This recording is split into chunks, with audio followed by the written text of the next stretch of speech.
I'd now like to introduce Dr. Rahul Gupta. He's the Commissioner of the Bureau for Public Health in West Virginia. His flight got delayed earlier this morning, but technology has come to the rescue. He's joining us by video conference. So nowhere in the country is the opioid crisis more acute than in West Virginia. What unique challenges has that created for public health officials in the state, and how are they responding? Dr. Gupta favors a data-driven approach to solving the crisis. What does that look like now, and how can other states benefit from the information gathering that's taking place in West Virginia? Welcome, Dr. Gupta. To lead this conversation, I'd like to invite Rachel Rubin, the Hills Healthcare reporter. Rachel, the floor is yours.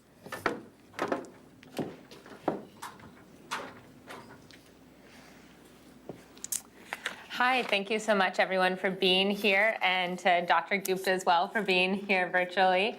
I'd love to just start out and talk a little bit. You and your staff combed through hundreds of overdose data statistics to identify trends. Can you tell us a little bit about what you found?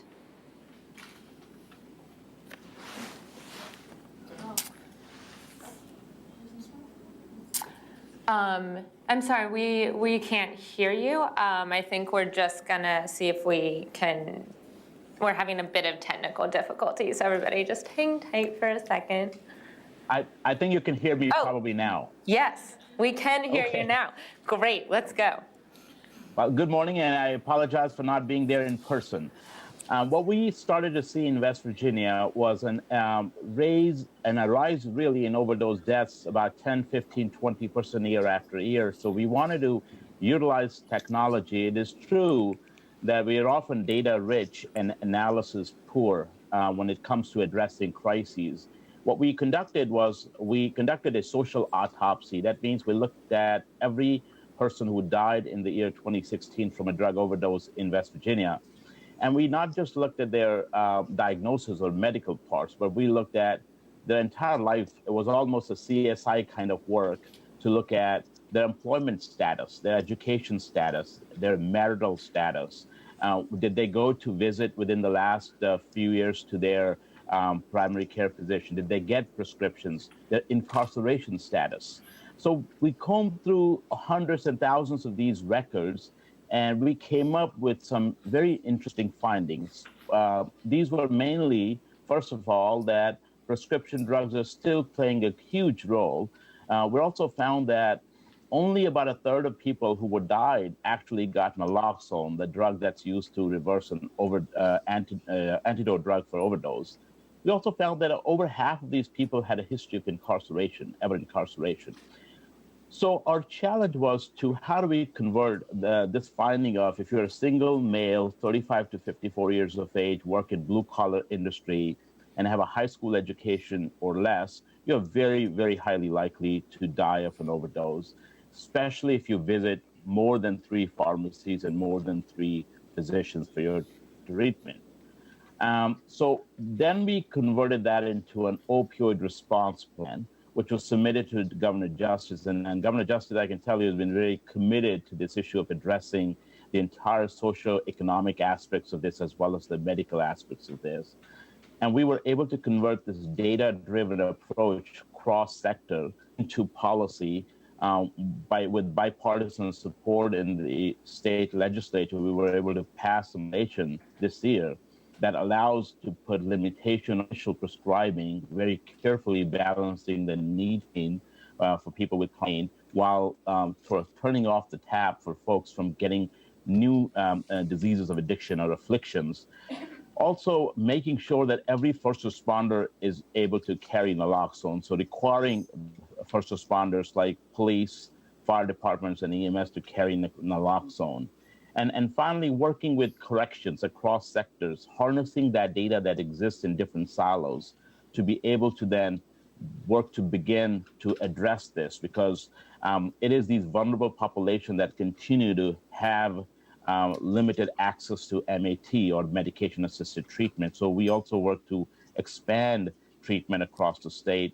When we talk about e-prescribing, one of the challenges that comes up is we don't even have broadband across state in rural states. So we have some unique challenges in rural America, which is very different from somewhere in Washington or Chicago. And can you just tell us briefly if other states are doing this, as you said, kind of social autopsy, or if they have approached you to begin doing so?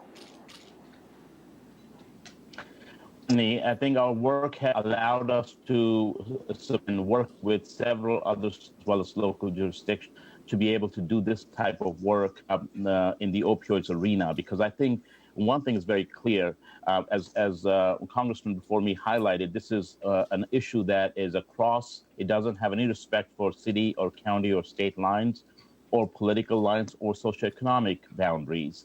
So because of that reason, it's very important to understand this not only as a medical disease. People often talk about that we're not going to be able to treat, to jail our way out of the problem. But the fact is, we're not also going to be able to exclusively treat our way out of this problem.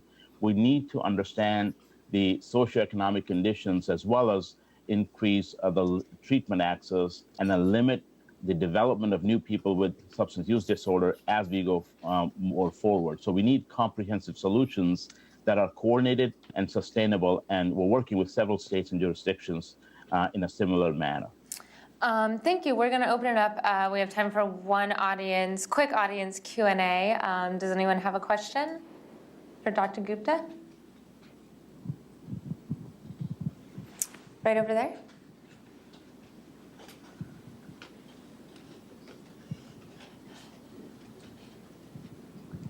Hi, Dr. Gupta, Kamya Raja, and I'm here from NACCHO, the National Association of County and City Health Officials. So like you mentioned, a lot of local health departments, often in rural areas, are the ones facing the brunt of this crisis, and a lot of them often don't have the staff capacity to run some of these programs that are necessary for opioid prevention. So what would you recommend as solutions to better support our smaller local health departments? Certainly, thank you for that question. I think what we are talking about this morning is these small fixes that are very critical and important, yet they're not going to be able to have a comprehensive solution.